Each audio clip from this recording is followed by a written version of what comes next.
दोस्तों ये तस्वीर है आज से करीब 17 करोड़ साल पहले के लैंड मास की और इसी एंशिएंट ग्राफिक के अंदर अफ्रीका के जमीनी हिस्से से जुड़े जरा धरती के इस कोने को देखिए। क्या लगता है ये कौन सी जगह है? वेल, अब अफ्रीका के पास होने की वजह से आपको लग रहा होगा कि ये तो साउथ अमेरिका या कोई वेस्टर्न मोस्ट यूरोपियन कंट्री होगी, बट सरप्राइजिंगली ये वही भारत है जहाँ पर आज हम और आप रहते हैं। देखो, बात कुछ ऐसी है कि आज से करीब 100 मिलियन साल पहले इंडियन प्लेट, जिसे आप आसान भाषा में भारत का जमीनी हिस्सा मान सकते हैं, वो अफ्रीका और गोंडवाना की सारी प्लेट से टूटकर अलग हो गई थी, जिसके बाद वो हिस्सा समुद्र में तैरते हुए लाखों करोड़ों साल तक एशिया के दक्षिणी हिस्से की तरफ जाने लगा। अब समुद्र में तैरते हुए आज से करीब 55 से 35 मिलियन साल पहले finally Indian plate Eurasian plate से टकराई थी और तब से लेकर आज तक भारत एशिया का एक अखंड हिस्सा बना हुआ है। अब यहाँ पर एक फन फैक्ट ये भी है कि इंडियन प्लेट के आज भी लगातार यूरेशियन प्लेट की तरफ बढ़ते रहने की वजह से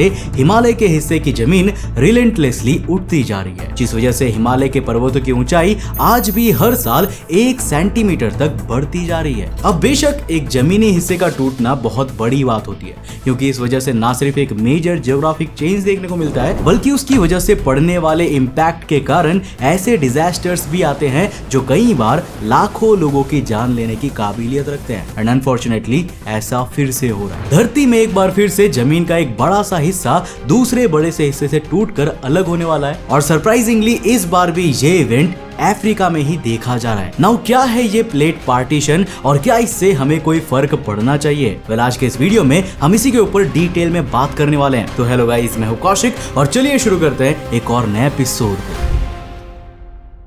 देखो दोस्तों, वीडियो शुरू करने से पहले कुछ चीजें इंश्योर कर लेते हैं जिससे ये क्लियर रहे कि आपके कॉन्सेप्ट इस टॉपिक के हिसाब से क्लियर है या नहीं है। देखो, हमारी धरती आपको ऊपर से भले ही कैसी ही क्यों ना दिखती हो, मगर अंदर से ये कई टेक्टोनिक प्लेट्स में डिवाइडेड है, जिसमें टेक्टोनिक प्लेट्स भी 3 तरह की होती है, मेजर, माइनर और माइक्रो। अब बात करें मेजर टेक्टोनिक प्लेट्स की, तो पूरी दुनिया में इस वक्त 7 मेजर टेक्टोनिक प्लेट्स मौजूद है। African, Antarctic, Eurasian, Indo Australian, north American, south American और पैसिफिक प्लेट। अब देखो, इन सभी मेजर टेक्टोनिक प्लेट्स के अंदर भी छोटी छोटी टेक्टोनिक प्लेट्स मौजूद रहती है, जिन्हें माइनर टेक्टोनिक प्लेट्स कहा जाता है। Now for example, Arabian plate, Caribbean plate and obviously the Indian plate. बाकी माइक्रो प्लेट्स कहां मौजूद है ये आप अपनी स्क्रीन पर अभी देख सकते हो। अब देखो, टेक्टोनिक प्लेट्स का मूवमेंट कोई ऐसी खास बात नहीं है जो हर करोड़ों सालों में एक बार होता है, बल्कि धरती के इंटीरियर कोर से निकलने वाली हीट और थर्मल एनर्जी की वजह से आज भी जहां कुछ टेक्टोनिक प्लेट्स एक दूसरे के पास जा रही है, जैसे इंडियन और यूरेशियन प्लेट, तो वही कुछ टेक्टोनिक प्लेट्स एक दूसरे से दूर भी जा रही है। और इसका सबसे बड़ा और शायद सबसे चिंताजनक केस है सोमाली प्लेट का। देखो, वैसे तो इस विभाजन की आशंका लोगों को काफी वक्त से थी, लेकिन इस पूरे मामले ने जोर पकड़ा साल 2004 में, जब जीपीएस डेटा के ऑब्जर्वेशन के आधार पर यह पता लगा कि नूबिया और सोमाली प्लेट एक दूसरे से लगातार दूर भाग रही है। जब साल 2005 में वापस से इस साइट को रिविजिट किया गया, तब भी ये देखा गया था कि ईस्टर्न अफ्रीका की जमीन पर करीब 35 मील लंबी दरार पड़ चुकी थी, जिसे ईस्टर्न अफ्रीकन रिफ्ट के नाम से भी जाना जाता है। मगर इस बार जब लोगों ने इस बदलाव को अपनी आंखों के सामने देखा तो उनका दिल दहल गया। लोग इस दरार की वजह से डरने लगे थे कि कहीं आने वाले 5 से 10 सालों में अफ्रीका टूटकर अलग तो नहीं हो जाएगा, और अगर ऐसा हुआ तो वहां रहने वाले लोग तबाह तो नहीं हो जाएंगे। पर मेरे दोस्त, इससे पहले कि आप इसको लेकर चिंता में आए, उससे पहले ही मैं आपको बता दूं कि बेशक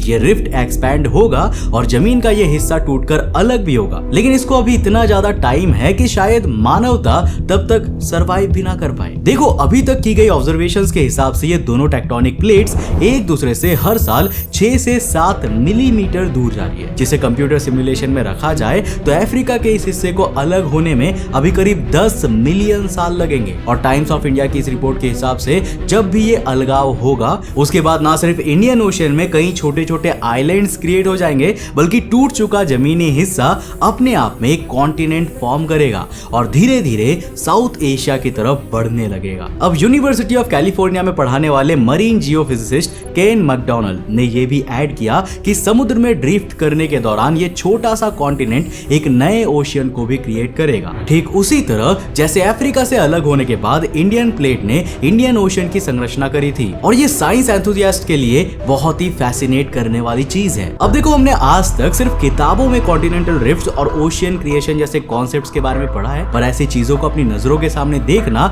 हमें ना सिर्फ एक मौका देता है अपनी थियोरेटिकल नॉलेज को प्रैक्टिकली वेरीफाई करने का, बल्कि इस इतिहास को जितना क्लोजली हो सके उतना ऑब्जर्व करने का भी। मगर अफसोस कि हर किसी के लिए ये तस्वीर इतनी सुहानी नहीं है जितनी हमें लग रही है। देखो, साल 2005 से 2009 के बीच में देखे गए रिजल्ट्स के हिसाब से इस पार्टीशन की वजह से करीब 160 भूकंप इन इलाकों में आए थे, और जैसे जैसे ये पार्टीशन बढ़ता जाएगा, यहाँ के सिस्मिक एक्टिविटीज भी बढ़ती जाएगी और भूकंप पहले से बहुत ज्यादा स्ट्रॉन्ग होते जाएंगे, जिससे मैसिव डिस्ट्रक्शन के खतरे भी बढ़ सकते हैं। अब इसके अलावा 26 सितंबर 2005 के दिन एथियोपिया में मौजूद एक बहुत बड़ा active volcano the Bahu volcano भी फट पड़ा था, और चूंकि टेक्टोनिक प्लेट्स का मूवमेंट कहीं ना कहीं मेंटल से निकलने वाली हीट पर बहुत मेजरली डिपेंडेंट होता है, इसीलिए इस वॉल्केनिक इरप्शन के पीछे भी इसी ब्रेकडाउन को रिस्पॉन्सिबल माना जा रहा था। वो तो शुक्र है कि इस इलाके में दूर दूर तक कोई इंसान नहीं रहता, वरना ये छोटा